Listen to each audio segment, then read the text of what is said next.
Hello my friends, Liz beauty ടിപ്സിലേക്ക് സ്വാഗതം. ഇന്നത്തെ എൻ്റെ പോസ്റ്റ് ഹൈഡ്രജൻ പെറോക്സൈഡ് നമുക്ക് കൊണ്ട് വീട്ടിൽ കുറച്ച് നമുക്ക് ബ്യൂട്ടി ടിപ്സൊക്കെ ചെയ്യാൻ ഉള്ള കുറച്ച് കാര്യങ്ങളായിട്ട് വന്നതാണ്. ഇപ്പോൾ ഓൾറെഡി ഇപ്പോൾ ആരും പാർലറിലൊന്നും പോകാൻ പറ്റാതിരിക്കുകയല്ലേ, അപ്പോൾ നിങ്ങൾക്കിത് വളരെ യൂസ്ഫുൾ ആവും ഈ സമയത്ത് ഞാൻ തന്നാൽ. അതാണ് ഞാൻ അതുമായിട്ട് വന്നിരിക്കുന്നത് കേട്ടോ. അപ്പോൾ ഹൈഡ്രജൻ പെറോക്സൈഡ് എന്ന് പറയുമ്പോൾ നമുക്ക് നല്ല ഒന്നാന്തരം ബ്ലീച്ചിങ് ഏജൻ്റാണ്. അതാണ് എനിക്ക് ആദ്യം പറയാൻ ഉള്ളത്. ഹൈഡ്രജൻ പെറോക്സൈഡ് ഹൈഡ്രജനും ഓക്സിജനും ചേർന്നാണ്. നമ്മുടെ വെള്ളത്തിനോട് ഒരു സമാനമായ ഒരു ഘടന തന്നെയാണ് ഹൈഡ്രജൻ പെറോക്സൈഡിനും.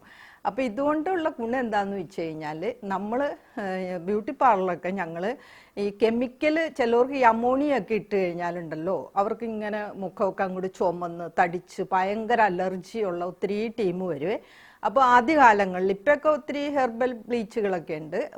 ആദ്യകാലങ്ങളിൽ ഇപ്പോൾ ഒരു 90, 93, 94 കാലഘട്ടത്തിലൊക്കെ നമ്മൾ ചെയ്തിരുന്നത് ഈ ഹൈഡ്രജൻ പെറോക്സൈഡ് വെച്ചാണ് അങ്ങനെയുള്ളവർക്ക് ബ്ലീച്ച് ചെയ്തിരുന്നത്.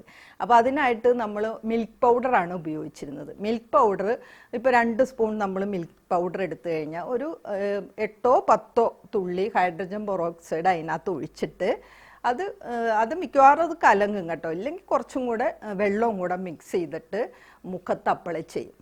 മുഖത്ത് അപ്ലൈ ചെയ്തിട്ട് നമ്മളതൊരു 10 മിനിറ്റ്, അതിൽ കൂടുതൽ വേണ്ട. ഇപ്പോൾ നിങ്ങൾക്ക് ഒരു ചെറിയൊരു ഇറിറ്റേഷൻ പോലെ ഉണ്ട്, ഇതിങ്ങനെ പതഞ്ഞു അങ്ങനെ പോലെയൊക്കെ ഉള്ള ഒരു ടെംപ്റ്റേഷനുണ്ട്. അപ്പം നിങ്ങൾക്കത് പിന്നെ അതൊരു ബുദ്ധിമുട്ടാണെങ്കിൽ ഒരു 5 മിനിറ്റ് കഴിഞ്ഞാൽ കഴുകി കളഞ്ഞോളൂ, ഒരു കുഴപ്പമില്ല കേട്ടോ. അപ്പോൾ ഇതുകൊണ്ടുള്ള ഗുണം എന്താണെന്നോ, നമ്മൾ ബ്ലീച്ച് ചെയ്യുന്ന എഫക്റ്റ് കിട്ടുകയും ചെയ്യും.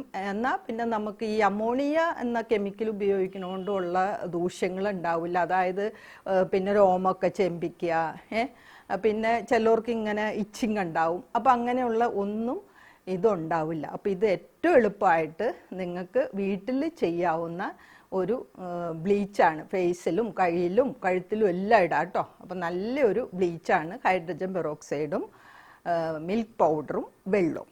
ഓക്കെ, അതാണ് ആദ്യം ഞാൻ പറഞ്ഞു തരുന്നത്. പിന്നെ അടുത്തതായിട്ട് നമ്മൾ നഖമൊക്കെ വൃത്തിയാക്കുമ്പോഴേ കയ്യിലും കാലിലും ഒക്കെ പെഡിക്യൂറും മാനിക്യൂറും ഒക്കെ ചെയ്യുമ്പോൾ ഞങ്ങൾ ഹൈഡ്രജൻ പെറോക്സൈഡ് ഒഴിച്ചു കൊടുക്കും കേട്ടോ. എന്തിനാണെന്നോ, അതിൻ്റെ അകത്ത് അഴുക്കൊക്കെ ഇങ്ങനെ പുറത്തേക്ക് തള്ളി വരും നമ്മളിത് ഒഴിക്കുമ്പോൾ പതഞ്ഞ്. അപ്പം നമ്മുടെ അകത്തൊക്കെ അഴുക്കുണ്ടെങ്കിലോ ആ സൈഡിലുള്ള അഴുക്കും അകത്തുള്ള അഴുക്കും ഒക്കെ പോകുന്നതിന് 2 തുള്ളി ഹൈഡ്രജൻ പെറോക്സൈഡ് നഖങ്ങളിലൊക്കെ നമ്മൾ ഒഴിച്ച് കോട്ടൺ വെച്ച് നമുക്ക് പിന്നെ ക്ലീൻ ചെയ്യാം കേട്ടോ. പിന്നെ ഈ നഖത്തിൽ ഒഴിക്കുമ്പോൾ ഒരു കുഴപ്പമുണ്ട് കേട്ടോ. ഇങ്ങനെ നമ്മുടെ നഖത്തിൻ്റെ അരികത്തൊക്കെ ഇങ്ങനെ വെളുത്തിങ്ങനെ തരാന്നിരിക്കുവേ ഇത് കഴുകി കഴിയുമ്പോഴേ. അപ്പോൾ നിങ്ങളൊട്ടും പേടിക്കണ്ട, അത് 2 ദിവസം കഴിയുമ്പോൾ അതങ്ങ് മാറിക്കോളും. അപ്പോൾ ഈ നഖത്തിൻ്റെ ഇടയ്ക്കുള്ള അഴുക്ക് കളയുന്നതിന് ഏറ്റവും ബെസ്റ്റാണ്. അങ്ങനെ നമ്മൾ നഖത്തിൽ അഴുക്ക് കളഞ്ഞു കേട്ടോ. പിന്നെ അടുത്തൊരു പിന്നെ ടിപ്സ് എനിക്ക് പറഞ്ഞു തരാനുള്ളത്, നമ്മുടെ കാലിൻ്റെ അടിയിലൊക്കെ നമ്മളിങ്ങനെ വിണ്ട് കീറുമല്ലോ, വെടിച്ച് കീറും, വിണ്ട് കീറും എന്നൊക്കെ പറയുമ്പോൾ നമ്മൾ പെഡിക്യൂറൊക്കെ ചെയ്യുമ്പോൾ ഞങ്ങൾ ചെയ്യുന്നത് എന്താണെന്ന് വെച്ച് കഴിഞ്ഞാൽ ഈ വിണ്ട് കീറി ഇങ്ങനെ അതിൻ്റെ ഇടയിലേക്ക് ഹൈഡ്രജൻ പെറോക്സൈഡ് ഒഴിച്ചു കൊടുക്കും കേട്ടോ. അപ്പോൾ ഇത് ഭയങ്കരമായിട്ട് അങ്ങോട്ട് ഇങ്ങനെ പതവ പൊങ്ങി അതിൻ്റെ അകത്തുള്ള സകല അഴുക്കും പോയിട്ട് നമ്മളത് നന്നായിട്ട് ഒന്ന് സ്ക്രബ് ചെയ്ത് കഴിഞ്ഞാൽ നീറ്റാവും. നമുക്ക് ചെത്തിക്കളയേണ്ട ആവശ്യമൊന്നുമില്ല, അത് വളരെ നീറ്റാവും. അപ്പോൾ നമുക്ക് വിണ്ട് കീറലുള്ളവർക്ക് ഈ കാൽപാദങ്ങളുടെ അടിയിലും ഒക്കെ ഇത് നമുക്ക് 2 or 3 തുള്ളി ഒഴിച്ചു കൊടുത്ത് ക്ലീൻ ആക്കാം കേട്ടോ. അതാണ് അടുത്തതായിട്ട്. പിന്നെ നമ്മൾ ചെയ്യണത് എന്താണെന്ന് വെച്ച് കഴിഞ്ഞാൽ, ഈ കുഴിനകം ആയിട്ട് ഇങ്ങനെ പലരും വരാറുണ്ട്, കുഴിനകം കുത്തണമെന്നും പറഞ്ഞ്. അപ്പോൾ ഇത് നമ്മൾ ഈ തുടക്കത്തിൽ നമ്മളിപ്പോൾ സാധാരണ നമ്മുടെ വീടുകളിൽ നമ്മൾ ഈ നാരങ്ങയൊക്കെ തുളച്ച് ഇട്ട് വെക്കും. അതുപോലെ തന്നെ നമ്മൾ ഉപ്പ് ഇട്ട് ചുറ്റി അങ്ങനെയൊക്കെ വെക്കണ ഒരു പ്രവണത ഉണ്ട് കേട്ടോ. അപ്പോൾ അതിലൊക്കെ ഏറ്റവും നല്ലത് എന്താണെന്നോ, കുഴിനകം കുത്തുന്നെന്ന് നമുക്ക് വേദന ഉണ്ടാവുമല്ലോ, ഈ സൈഡൊക്കെ ഇങ്ങനെ വീർത്ത് നമുക്കിങ്ങനെ വേദന ഫീൽ ചെയ്യുന്ന സമയത്ത് തന്നെ നമുക്ക് 2 തുള്ളി ഹൈഡ്രജൻ പെറോക്സൈഡ് അതിൽ ഒഴിച്ചു കൊടുത്താൽ ഇതങ്ങോട്ട് അതിൻ്റെ അകത്ത് ഫംഗസൊക്കെ പോയിട്ട് നമുക്കതിങ്ങനെ പഴുത്ത് അങ്ങനെ ഉള്ളൊരു ബുദ്ധിമുട്ട് ഒഴിവാക്കാം തുടക്കത്തിൽ തന്നെ കേട്ടോ. അത് വളരെ എഫക്റ്റീവാണ്. നിങ്ങൾ അങ്ങനെ ഒന്ന് ചെയ്ത് നോക്കിക്കോളൂ. പിന്നെ നമ്മൾ സാധാരണ നമ്മളൊക്കെ ചെയ്യണതാണ് ഇങ്ങനെ നമ്മൾ വീണ് മുറിയുക, അതുപോലെ തന്നെ അതങ്ങനെ ഇരുന്ന് നമുക്ക് ഇൻഫെക്ഷൻ ആവാതിരിക്കുന്നതിന് 1 തുള്ളി ഹൈഡ്രജൻ പെറോക്സൈഡ് ഒഴിച്ചു കൊടുക്കാം. ഇപ്പം നമ്മൾ വീട്ടിൽ ചെയ്യുന്ന കാര്യങ്ങളാണ്. അപ്പം പിന്നെ മാത്രമല്ല പണ്ട് കാലത്ത് പിള്ളേർക്ക് ഈ ചൊറി ചരങ്ങെന്നൊക്കെ പറഞ്ഞ് ഒത്തിരി പ്രോബ്ലംസ് ഒക്കെ ഉണ്ടല്ലോ. അപ്പം അതിനകത്തൊക്കെ നമുക്ക് 2 തുള്ളി ഒക്കെ ഒഴിച്ചു കൊടുത്തു കഴിഞ്ഞാൽ അതിൻ്റെ അകത്ത് ഫംഗസും ബാക്ടീരിയ എല്ലാം നശിക്കുന്നതിന് നല്ലതാണ്. പിന്നെ ചെവിയിൽ ഒഴിക്കാറുണ്ട്. അപ്പം നമുക്കങ്ങനെ ഡയറക്റ്റ് ഡോക്ടർ ഇല്ലാണ്ട് ചെവിയിൽ ഒഴിക്കണ്ട. കാരണം വളരെ നമ്മൾ ശ്രദ്ധിക്കണം. ഈ ചെവിയിലും കണ്ണിലും ഒക്കെ നമ്മൾ എന്തെങ്കിലും ചെയ്യുമ്പോൾ നമ്മൾ വളരെ ശ്രദ്ധിക്കണം. അതുകൊണ്ട് തന്നെ നമ്മൾ ചെവിയിൽ നമ്മൾ ഡയറക്റ്റ് ഒഴിക്കണ്ട. അപ്പം ഞാനൊക്കെ ചെയ്യുന്ന എന്താണെന്നോ, ഇപ്പം നമുക്ക് വല്ലാണ്ട് ചെവിക്കായൊക്കെ നിറഞ്ഞെന്ന് തോന്നുന്ന അവസരത്തിൽ പഞ്ഞി എടുത്തിട്ട് അതിൽ 2-3 തുള്ളി ഹൈഡ്രജൻ പെറോക്സൈഡ് ഒഴിച്ചിട്ട് ചെവിയിലോട്ട് വെച്ച് കൊടുക്കേ. അപ്പം നമ്മളത് പെട്ടെന്ന് അലിഞ്ഞിങ്ങ് പൊക്കോളൂ. നമ്മൾ ഒഴിക്കേണ്ട കാര്യമില്ല. ഒഴിച്ചു കഴിഞ്ഞ് കഴിഞ്ഞാൽ ഒത്തിരി പ്രശ്നങ്ങളാണ്. അത് കാരണം കൊണ്ട് പഞ്ഞിയിൽ ഇച്ചിരി 2-3 തുള്ളി ഒഴിച്ചിട്ട് ആ കോട്ടൺ നമുക്ക് ചെവിയുടെ അകത്തോട്ട് വെച്ച് കൊടുക്കാം. അപ്പോൾ ആ ചെവിക്കായൊക്കെ അങ്ങോട്ട് അലിഞ്ഞു പൊക്കോളും. അപ്പോൾ അതും ഒരു റെമഡിയാണ് കേട്ടോ.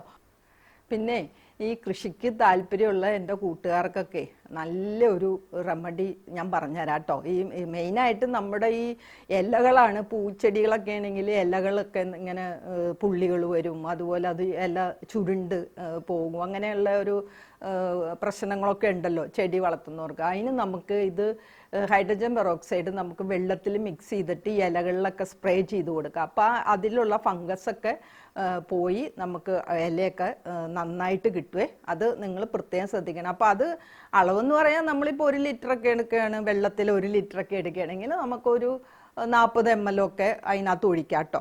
അത് ഒഴിച്ചിട്ട് നമുക്ക് മിക്സ് ചെയ്തിട്ട് ഇതിങ്ങനെ ചെടികളിലെ ഇലകളിലൊക്കെ ഇങ്ങനെ സ്പ്രേ ചെയ്താൽ ഇലകളൊക്കെ നല്ലാവും. അതിൻ്റെ പിന്നെ വാട്ടവും പുള്ളിയും കുത്തും ഒക്കെ പോയി അത് നമുക്ക് നന്നായി കിട്ടും കേട്ടോ. പിന്നെ ഒരു കാര്യം കൂടെ ഒന്ന് പറഞ്ഞോട്ടെ. കഴിഞ്ഞ ദിവസം ഞാനൊരു ബുക്കിൽ കണ്ടതാണ് ഈ ഹൈഡ്രജൻ പെറോക്സൈഡ് കൊണ്ട് നമുക്ക് ഈ രക്തക്കറയൊക്കെ മാറ്റാൻ പറ്റുന്നു തുണികളിലെ.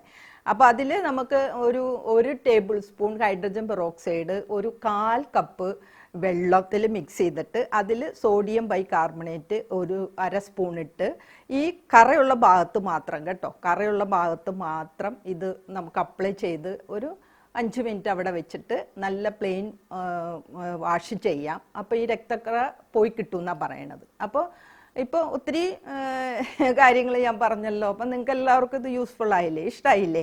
പിന്നെ ഉണ്ടല്ലോ ഈ ഹൈഡ്രജൻ പെറോക്സൈഡ് എല്ലാം മെഡിക്കൽ സ്റ്റോറിൽ വാങ്ങാൻ കിട്ടും കേട്ടോ. പിന്നെ ബ്യൂട്ടി പാർലർ ഐറ്റംസ് വിൽക്കുന്ന കടകളിലൊക്കെ ഉണ്ട്. ഇടയ്ക്ക് ഹൈഡ്രജൻ പെറോക്സൈഡിന് ഒരു ക്ഷാമം വന്നായിരുന്നു, പക്ഷെ ഇപ്പോൾ വീണ്ടും കിട്ടി തുടങ്ങി എന്നാണ് പറയണത്. അപ്പം നിങ്ങൾ എവിടെന്നെങ്കിലും ഇത് കിട്ടുമെങ്കിൽ വാങ്ങിയിട്ട് ഞാൻ ഈ പറഞ്ഞ ടിപ്സൊക്കെ ഒന്ന് പരീക്ഷിച്ച് നോക്കൂ കേട്ടോ. പിന്നെ ഒരു കാര്യം കൂടെ ഞാൻ പറഞ്ഞോട്ടെ. ഇപ്പോൾ ഞാൻ ഈ പറയുന്ന കാര്യങ്ങൾ ഞാൻ പഠിച്ചതും പഠിപ്പിച്ചതുമായ കാര്യങ്ങൾ, അല്ലാണ്ട് ഞാനൊരു കമ്പനിയുടെ അംബാസിഡറൊന്നുമല്ല.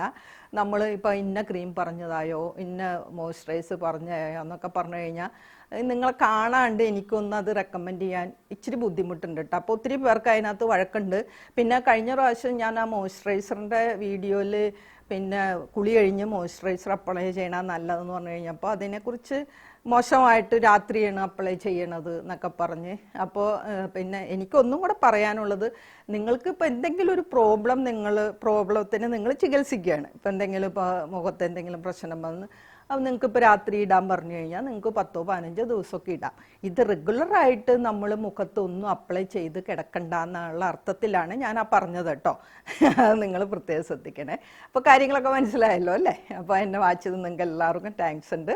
അപ്പോൾ ഇനി ഒത്തിരിയും പേരുണ്ട് കേട്ടോ സബ്സ്ക്രൈബ് ചെയ്യാത്തവർ. എല്ലാവരും എനിക്ക് സബ്സ്ക്രൈബ് ചെയ്യണേ. ഓക്കെ എന്നാൽ thank you for watching. By.